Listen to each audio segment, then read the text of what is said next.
Hai, Assalamualaikum. Hari ni saya buat kek sarang semut. Satu lagi kek legend yang juga dipanggil sebagai kek gula hangus. Mula-mula kita akan ayakkan bahan keringnya dulu. Saya gunakan secawan tepung gandum, 1/2 sudu kecil soda bikarbonat ataupun dipanggil juga baking soda. Sukat gunakan sudu metrik, boleh dibeli di kedai peralatan bakery. 1 sudu kecil serbuk penaik ataupun disebut sebagai baking powder. Ayakkan bahan kering ni dan ketepikan. Untuk telur, saya gunakan 4 biji telur yang bersaiz besar. Sama ada grade A ataupun B, kita akan gunakan sebanyak 4 biji.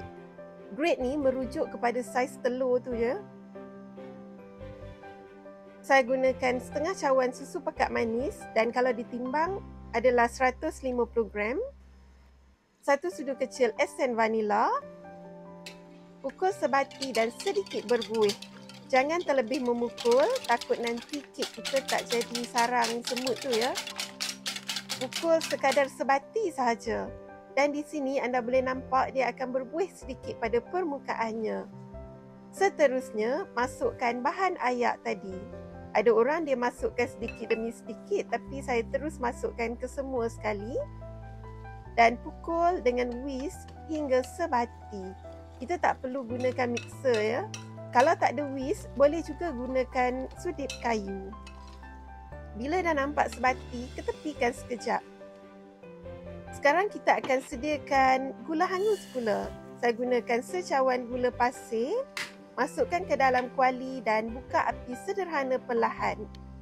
Waktu ni saya tak kacau pun, saya hanya pusing-pusingkan kuali dan gula akan cair perlahan dan menjadi karamel. Tapi jangan biarkan gula ni karamel terlalu lama, nanti kek anda jadi pahit. Saya masukkan secawan air panas, masukkan sedikit demi sedikit tapi kena berhati-hati. Takut nanti terpercik kena tangan. Kemudian, sentiasa dikacau dalam api perlahan sehingga gula karamel tadi dan juga air menjadi larut. Seterusnya, masukkan mentega bergaram.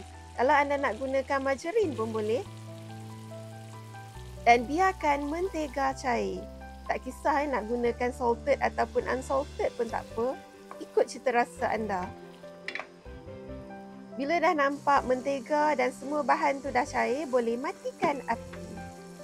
Saya tak sejukkan pun air gula tu. Saya biarkan lebih kurang 3 hingga 4 minit. Dia dah suam sedikit. Saya terus curahkan bahan karamel gula hangus tadi ke dalam adunan. Bahan karamel yang masih panas tu akan bertindak balas dengan serbuk penaik yang kita masukkan dalam tepung. Itu juga salah satu yang akan menyebabkan kek kita jadi bersarang. Pukul sekadar sebati saja. Step ni pun tak perlu lama. Bila dah nampak sebati, tapiskan adunan ke dalam mangkuk untuk menghilangkan sebarang ketulan jika ada. Ingat ya, untuk semua step kita tak perlu kacau lama. Sekadar sebati sahaja. Saya tak peratkan pun adunan ni, saya hanya ketepikan sekejap sementara kita nak griskan loyang. Saya gunakan loyang klasik jenis yang berlubang di tengah ni. Dan dia berukuran 22 ataupun 24 cm. Bersamaan dengan 8 hingga 9 inci termasuk lubang di tengah. Gris dan saya akan taburkan loyang keseluruhannya dengan tepung gandum. Step ni sangat penting sebab kalau kita tak gris pada keseluruhan loyang dengan secukupnya, nanti kek kita akan melekat pada loyang tu. Pastikan setiap bahagian telah pun digris dengan sempurna. Termasuklah di celah-celah loyang. Seterusnya, barulah kita akan taburkan dengan sedikit tepung gandum. Tak perlu letak banyak sangat tepung ni. Anda letakkan sedikit demi sedikit dan kemudiannya ketuklah perlahan-lahan supaya dia merata pada keseluruhan loyang.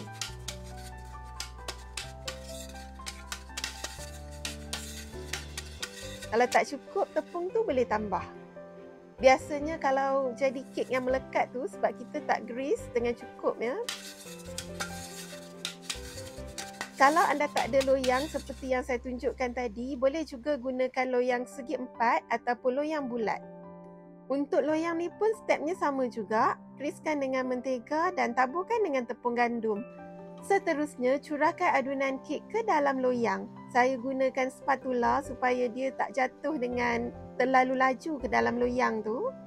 Kalau adunan jatuh terlalu laju, ada kemungkinan bahagian yang kita grease tadi akan terkeluar ya, dan boleh jadi melekat. Saya tak perak pun, saya hanya panaskan oven selama 10 minit. Jadi saya perak 10 minit tu je. Dan seterusnya bakarlah sehingga kek masak mengikut kapasiti oven masing-masing. Api atas dan bawah dan kipas oven saya offkan. Bila masa membakar tamat, keluarkan kek daripada oven dan cuba tusukkan lidi pada bahagian tengah kek.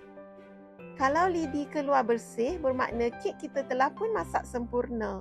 Dan satu lagi kita dapat lihat, ia akan renggang sedikit pada bahagian tepinya, menandakan kek kita telah pun masak. Tapi kalau kek tu belum cukup masak, anda kena sambung lagi membakar. Kek ni semasa panas dia lembut dan nanti sejuk pun dia lembut dan juga kenyal. Satu lagi tips untuk memudahkan kita keluarkan kek dari loyang, ambil spatula dan buat seperti yang saya tunjukkan di sini. Tapi kalau kita grease dengan sempurna, dia tak melekat pun ya. Saya keluarkan kek dengan cara menterbalikkan loyang dan seterusnya letakkan di atas papan kek. Saya biarkan lebih kurang 5 minit dan saya terus potongkan kek. Kek ni tadi seperti yang saya sebut, dah banyak kali dah saya sebut, setiap step yang kita kacau tu jangan terlalu lama untuk menghasilkan sarang pada kek ni. Kalau kita kacau adunan terlalu lama, sarang semut tu takkan terhasil. Dia akan jadi seperti kek sponge saja dan tak ada sarang. Beginilah tekstur kek sarang semut kita. Dan kalau anda dapat lihat, dia terhasil sarang pada bahagian atas seperti ni ya.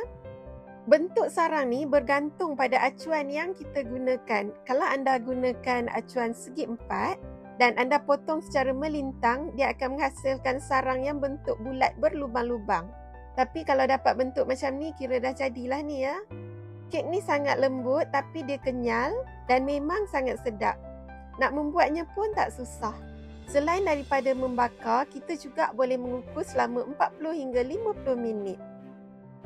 Kek ni memang sedap dan rasanya kenyal-kenyal, ditambah pula dengan rasa karamel yang membangkitkan rasa dan aroma pada kek tu. Selamat mencuba semua. See ya.